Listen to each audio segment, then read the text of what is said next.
Ndabasuje kandi abifuriza ibihe biza. Ndabashimira mwese mukuri iki biganiro bica ku rubuga Iyungure, abantu bose bakora subscribe, mwese ndabashimiye kuko ni iby'agaciro kuri jewe. Ndashimira mwese mukurikira bino biganiro kandi mugashyiraho comment na like zanyu, ndazibona, ndabashimiye. Ndasaba rero n'abandi bose batarakora subscribe kugira ngo bayikore, kuko iyo urimo kura statistics kuri channel usanga hari abantu bagera nko kuri 58% bareba bino biganiro ariko batarakora subscribe. Ndagira ngo tangirane umwaka mukora subscribe ku rubuga Iyungure kugira ngo tugendane mu rugendo rwo guhindura ejo hazaza heza kurushaho. Muri kumwe na Josiane, mumaze kumenyera muri ibi biganiro. Uyu munsi tugiye kuganira uburyo umuntu ashobora gutakaza ibiro mu buryo buhoraho kandi mu buryo bworoheje, niko nabyita, buri natural, utakoresheje izindi produits zitandukanye, mu buryo busanzwe wariye ibiryo tweza, ibiribwa bisanzwe tweza, ibyo ngibyo ukabasha gutakaza ibiro. Ntabwo nabyigiye ariko ni ibintu nakoze kandi mbona yuko bishoboka. Nari mfite ibiro 95, ubu nsigaye mfite 75. Tugiye kuganira iki rero? Tugiye kuganira ibintu nakoze kugira ngo nawe urebe yuko wabikora bigakunda. Ariko iyo umuntu abikoze birakunda, cyangwa mwana uguhozaho. Ikindi usanga kenshi twifuza gutakaza ibiro ariko ntidushake kubigiramo uruhare. Ibintu tugiye kuganira rero ni ibintu bigera ku 10 byadufasha kugira ngo tubashe gutakaza ibiro.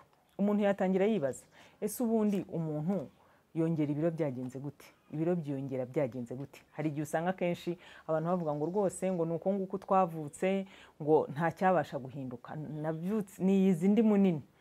Ariko buriya ikintu kiba cyabaye nuko kenshi hari igihe duterwa ibiro na stress, ntitumenye ibyo twariye ni ibihe, ntitumenye ibyo twashyize mu kanwa kacu ni ibihe, ugasanga umuntu ari mu bintu arahuze cyane, bigatuma ashaka kumva yuko narya biri bitume bimugwa neza ku mutima, mbese ntamenye. Ugasanga karori yinjiza arya ni nyinshi kurusha izatakaza, kubera yuko usanga kenshi bavuga yuko umuntu ntiyakagombye kurenza byibura karori 2000 ku munsi. Ariko ugasanga uriye wewe 3, warya 3, nuko nguko ugenda wiyongera kandi wakagombye kuba urya 2000 cyangwa 1800. Icyo gihe rero iyo winjiza udatakaza niho ibiro bigenda byiyongera, ibiro bikagenda byiyongera, hanyuma ntubasha gutakaza ibiro wifuza. Ariko ahangaha reka turebe ibintu hamwe 10 byamfashije kugira ngo nawe mbikuganirize bigufashe, kubera yuko ibiro kenshi usanga bidutera indwara zitandukanye, cyangwa se byatuma twagira izindi ndwara turwara ntitubashe kubizikira mu buryo bworoshye kubera yuko dufite ibiro byinshi. Cyangwa se nanone ugasanga umuntu hari ibintu yikururiye cyangwa ntabashije kugira ibintu bimwe akora, arahorana ubunebwe kubera ibiro. Ibiro rero kenshi iyo turimo kubivuga ntabwo tuba tubivuga kugira ngo bibe ari ibintu by'amafiyeri, ahubwo tubivuga kugira ngo tugire ubuzima bwiza. Nicyo kintu cya mbere, kuko hari abantu benshi igihe nabonye abarwaye umugongo cyane. Hari umudamu twaganiriye yararwaye umugongo cyane, bamubwira kugabanya ibiro, ububabare yari afite burashira. Ni ukuvuga rero ibiro bifite ikintu na kimwe byongera kugira ngo biduteze indwara, bidutume tuba abanebwe, bitume hari n'izindi ndwara tutabasha kwirinda kubera ibiro byinshi. Reka rero turebere hamwe, kuko nzi ko uyu mwaka ugitangira usanga kenshi abantu benshi babifite kuri gahunda zabo. Reka rero mbibafashemo, turebere hamwe ibintu 10 byagufasha kugira ngo utakaze ibiro. Niba narabashije gutakaza ibiro bigera kuri 20 kandi noneho nkabigumaho, mfite abana 4, urumva ukabyara umwana ibiro byawe ukabisubiraho, ukabyara uwundi ibiro byawe ukabisubiramo, ibyo biro byose nabitakaje. Kandi mbyara atari ukuvuga ngo ni kwa kundi umubyeyi abyara agahita avuga ngo ubwo byarangiye ibiro ntago byavaho. Oya, njye nabitakaje hagati aho ngaho, nabyaye abana bagera kuri 3 kandi nkomeza nongera ngumana ibiro nari mfite. Ndabashimiye rero, reka dukorane iki kiganiro, ndizera ko kiri budufashe kugira ngo natwe nawe aho uri hose wifuza kugabanya ibiro ubashe kumenya ibanga ryo kubigabanya n'uburyo wabigenza. Icya mbere navuga ni ukurya inshuro 3. Ukarya inshuro 3 ku munsi, ariko ukamenya ngo urarya ibiki. mu gitondo ukamenya ko ugomba gufata ifunguro rya mu gitondo, kuko ifunguro rya mu gitondo riradufasha, ziriya mbaraga tuba tuzikeneye. Igitondo nicyo dukoramo ibintu byinshi bitandukanye, imbaraga rero dukoresha mu gitondo tuba tuzikeneye. Ni ngombwa rero kugira ngo dutangirane n'uburyo tubikora, dutangirane n'imbaraga, hanyuma noneho tubashe kwiriza umunsi neza. Ifunguro rya mu gitondo ni ngombwa, ukarya ifunguro rya saa sita, warangiza ukarya n'ifunguro rya nimugoroba. Ayo mafunguro yose ni ingenzi kubera yuko arakenewe. Ikindi ugomba kumenya noneho, ese nimba ndiye ndarya iki? Ukamenya yuko isahani yawe ugomba kurya imboga nyinshi, ugomba kurya imbuto nyinshi, ugomba kugabanya amavuta, ibintu bikaranze, kandi noneho ukabasha kurira ku gasahani gatoya. Izo ndyo zose navuze, ibyo bice byose byo gufata ibiribwa navuze, ugomba kwitoza gutwara agasahani gatoya. Kuko iyo dufashe iriya sahani nini ituma utamenya ibiryo wariye ukuntu bingana. Ubundi urabanza ugakoresha agasahani gatoya. Wakoresha agasahani gatoya, iyo ubimaze umubiri urakubwira niba ugishonje cyangwa niba wahaze. Rero iyo ukoresheje agasahani gatoya, urabanza ukarya, ugafungura. Wamara gufungura ukumva uko ugenda uhaga, ugenda ubyumva. Ibyo ngibyo bituma utabasha kwiyarurira ibintu byinshi ngo wuzuze isahani yose, hanyuma usange uriye karori nyinshi kandi utabasha gusohora mu mubiri wawe. Isahani rero ni ikintu cy'ingenzi. Amasahani twari dufite tube tuyashyize ku ruhande. Nimba wifuza gutakaza ibiro, uhindure ushyire ku isahani ntoya, kugira ngo ibyo biryo byawe ariho uzajya ubyisavinga. Ikindi, icya kabiri, ni ukumenya ibyo washyize mu kanwa. Kubera yuko usanga kenshi iyo turimo kuvuga ngo turashaka kugabanya ibiro, noneho bamwe bajya bavuga ngo nibwo byiyongera iyo umuntu ashaka kugabanya ibiro. Kubera yuko ntabwo umenya ibyo wariye.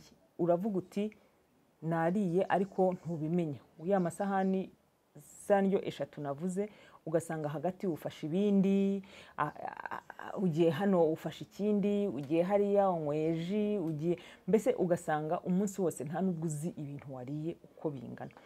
Aha ngaha rero icyo navuga ni ukuvuga ngo ntabwo ari bya byo kuvuga ngo turafata regime, ugasanga umuntu atangiye umwaka wose avuga ngo arafata regime, urinze urangira imyaka 2, imyaka 3, ntabwo ushobora gusanga abantu bataganira ibijyanye na regime. Ariko noneho tugomba kubihindura, tukabigira ibintu bituma tubaho neza, ntibibe regime, ahubwo bikaba ubuzima, aho umenya ibyo wariye.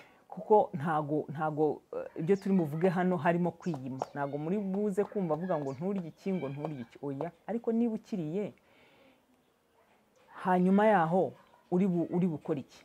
Niba uriye izo firiti saa sita, ese nimugoroba urongera usubire, n'ejo usubire, n'ejo bundi usubire, oya.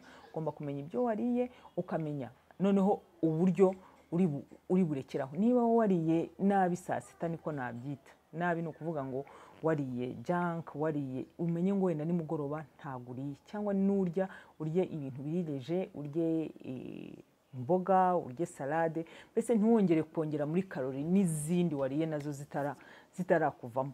Oya, ugomba kumenya ibyo uriye, ukagenda uba conscious y'ibintu urya, bityo bizatuma utabasha kuryagagura. Niba uhaze kandi byihorere, we kuri gushyira mu ibiryo mu nda kandi uhaze. Icya gatatu navuga ni ukunywa amazi. Ugomba kunywa amazi byibura litiro 2 ku munsi, ubishoboye ukanywa n'3.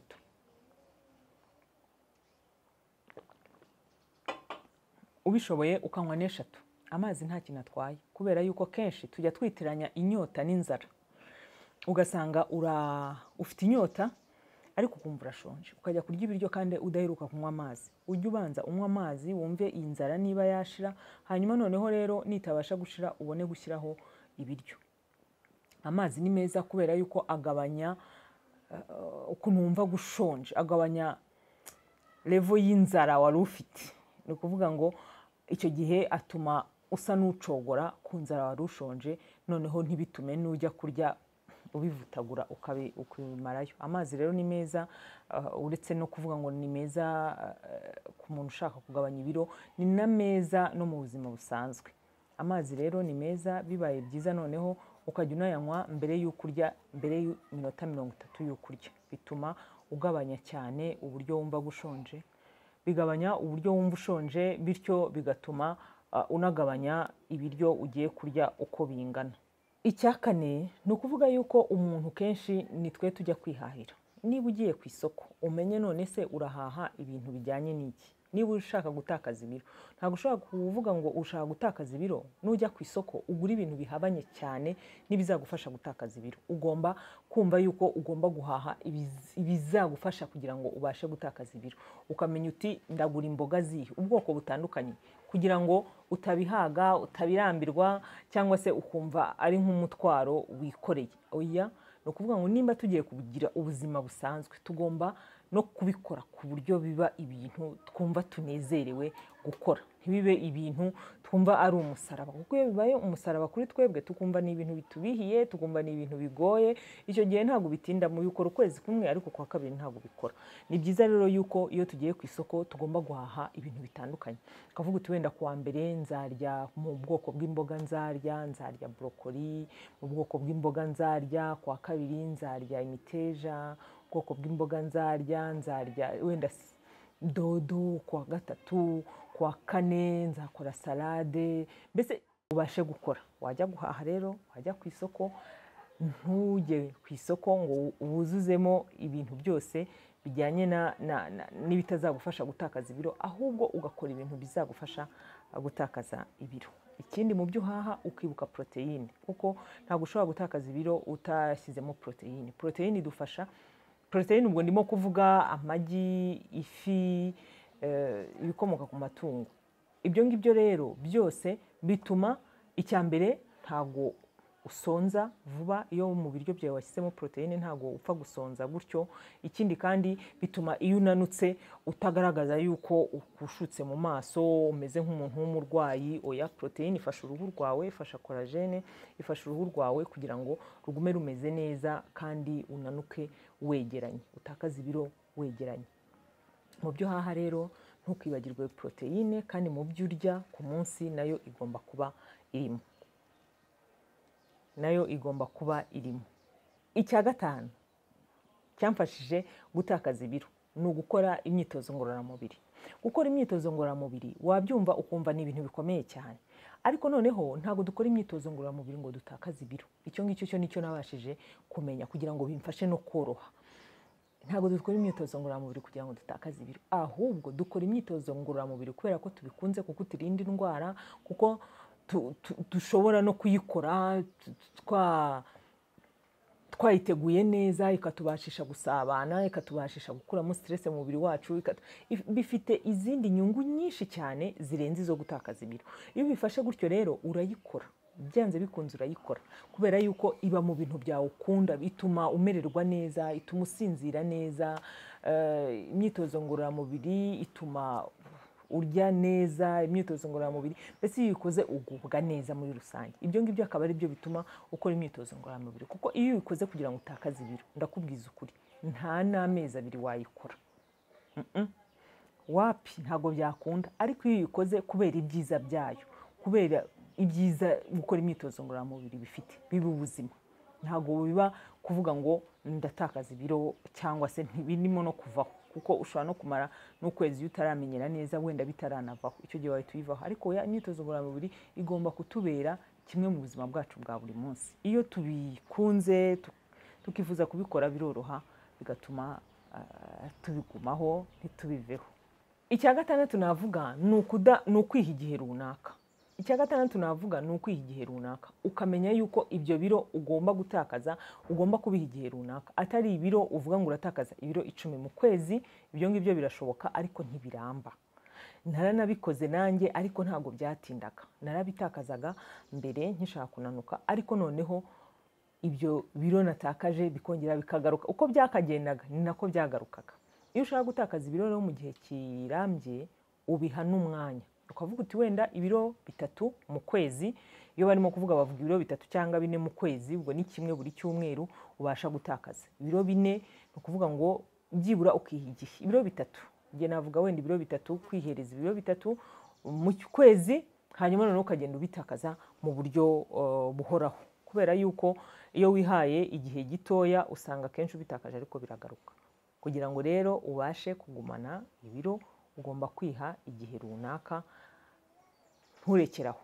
Ikindi kijya kiba ni uko iyo umaze gutakaza ibiro wifuza usanga akenshi basubira kuri za habits bari bafite mbere, ukibaza ngo se nimba yaratakaje ibiro muri iki gihe noneho ntibiri bugaruke, kandi nicyo kiba biragaruka. Kugira ngo rero ugumane bya biro wifuza ugomba gukomeza bya bintu n'ubundi wakoraga ukabasha kugumana ibiro wifuza, ntusubire muri bya bindi wari wararetse. Ibi biryo wari wararetse kurya ugatangira ukabirya, ibyo wari wararetse gukora ugatangira ukabikora. Oya, ugomba kugumana discipline n'ubundi nk'iyo wari ufite. Icya karindwi ni ukugira ibintu bimwe uhindura. Iyo turimo gutangira guhindura imirire, turimo gutangira guhindura uburyo twafunguraga, ntabwo ari ibintu uhita ukora ako kanya. Isukari ndayiretse, amafiriti ndayaretse, byose ukabireka. Oya, ahubwo ugenda ubireka gahoro gahoro. Ntabwo ari ibintu kuko iyo ubiretse ako kanya ubireka ukwezi kumwe, ari ukwezi kwa kabiri ukabisuraho byose uko byakabaye. Icyo ukora ugomba kugenda ubireka buhoro buhoro. Niba wanywaga isukari utuyiko 3, fata noneho umwe akayiko kamwe. Niba waryaga ifiriti iminsi 7 kuri 7, noneho kuramo 5 usigarana 2, ariko uyirye ho gakeya kugira ngo uticwa n'ipfa. Niba wanywaga fanta n'urugero, ukanywa fanta, icyo bakwakirije cyose ukanywa fanta, noneho kuraho kunywa fanta buri munsi. Uvuga uti noneho nzajya nynywa rimwe mu kwezi cyangwa nynywe rimwe mu byumweru 2. Ugenda ugabanya, ariko ntuhite ureka ibintu byose uko byakabaye. Icyo ngicyo ni icya karindwi cy'ingenzi ugomba kugenda buhoro buhoro ugenda ureba, ukuramo ibintu bimwe na bimwe ariko udahise ubireka burundu. Icya 8 navuga cyanamfashije cyane ni ukudahita nirukankira ngo ibiro byagiye cyangwa ntago byagiye. Ujya uba committed y'ibyo wiyemeje gukora. Niba ari ukunywa amazi litiro 2 bikore, niba ari ugukora imyitozo ngororamubiri bikore. Naho ibiro bitahita bigenda ako kanya, ariko noneho kora wowe ibyo wiyemeje gukora. Results uzazibona nyuma.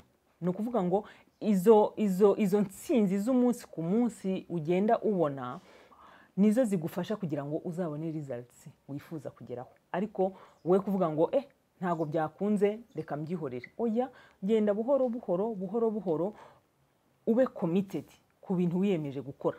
Results ni ikindi, kuko iyo utabaye committed kuri ibyo ngibyo ubikora umunsi umwe, ejo uwundi munsi, ejo ukabura byihoreye. Ariko ubikoze uyu munsi, ejo ukongeraho undi munsi, ejo ukongeraho undi munsi, ejo ukongeraho undi munsi, nibyo bizendinga biguhaye results wifuza. Icya 9 navuga cyamfashije ni ukumenya igihe ndira ibiryo bya nimugoroba.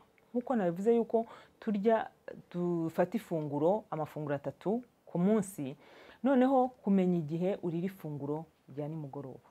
Ubundi bibaye byiza kubera yuko ya funguro twabonye, amafunguro yose twabonye, irya mu gitondo n'irya saa sita, izo mbaraga turazikoresha umunsi ku munsi, turazikoresha. Ariko noneho iyo ari igihe cyo kuryama, za mbaraga ntago tuba tukizikeneye, ahubwo tuba tugiye kuruhuka. Ni byiza rero yuko ubasha kurya ibiryo byoroshye, ikindi kandi ukabirya kare. Bikaba byiza yuko ubirya mbere y'amasaha 3 kugira ngo uryame. Ikitwica rero usanga kenshi umuntu niba aryama saa 3 n'urugero, ararya saa 2 n'igice aba yikubise mu buriri, cyangwa se niba aryama saa 4 ararya saa 3 n'igice aba araryamye, nta masaha arimo. Biba bikeneye kugira ngo urye ibiryo byoroheje, kuvuga ngo ushobora kurya igihaza, ushobora kurya supe y'imboga, ibintu byoroheje kugira ngo ujye mu buriri igifu kitagikora, kuko usanga kenshi tutagira n'ibitotsi byiza kubera ko tujya mu buriri igifu nacyo cyatangiye akazi kirimo gukora, bigatuma tutagira ibitotsi byiza. Iyo rero umuntu ariye kare biba byiza yuko atakaza ibyo biro yifuza kandi akabasha gusinzira neza. Igihe cyo kurira rero ni icy'ingenzi cyane mu masaha ya nimugoroba. Byibuze niba uryama saa 3, saa 12 wakagombye kuba warangije gufungura. Niba uryama saa 4 wakagombye kurenza saa 1 warangije gufungura. Saa 1 niba zikurenze utararangiza gufungura, byihorere kubera yuko ibyo ngibyo ni bituma wongera umubyibuho ukabije cyangwa se usinzira nabi. Icyanyuma navuga akaba nacyo nsozerezaho ni ikijyanye no gufata regime ntabwo namenye neza uburyo nayita mu kinyarwanda.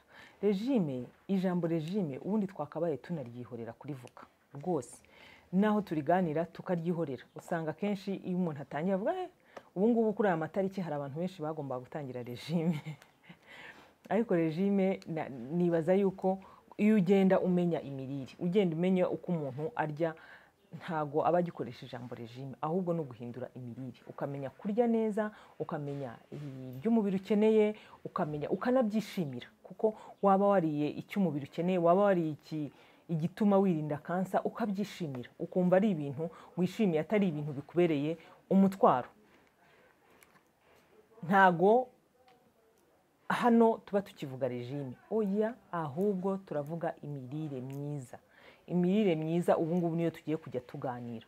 Niduhura nkubwire nti nkoresha chia seed kugira ngo mbashe kubaho neza. Chia seed zikora iki? Ntago ukabimusobanurira. Ntago ibyo dushaka ari ibinanura, ibyo dushaka ni ibyo ibituma imibiri yacu iba myiza, ibituma imibiri yacu iba myiza kandi tukagira ubuzima buzira umuze.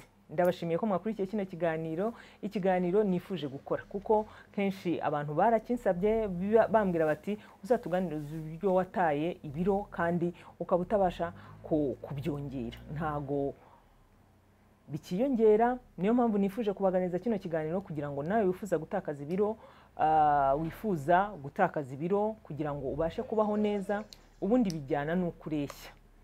Niba ukureshya bingana nuko ungana n'amahire, ariko niba ukureshya bitangana nuko ungana, ni ukuvuga ngo ukeneye gutakaza ibiro kugira ngo wirinde indwara kandi ubashe kubaho neza mu buzima bunejeje. Ndabashimiye rero ko mwakurikiye kino kiganiro, ndizera yuko cyadufashije kugira ngo tumenye uburyo twatakaza ibiro, kuko njyewe nabibabwiye ko natakaje ibiro 20 kandi ntarabyongera, nta gahunda yo kubyongera mfite.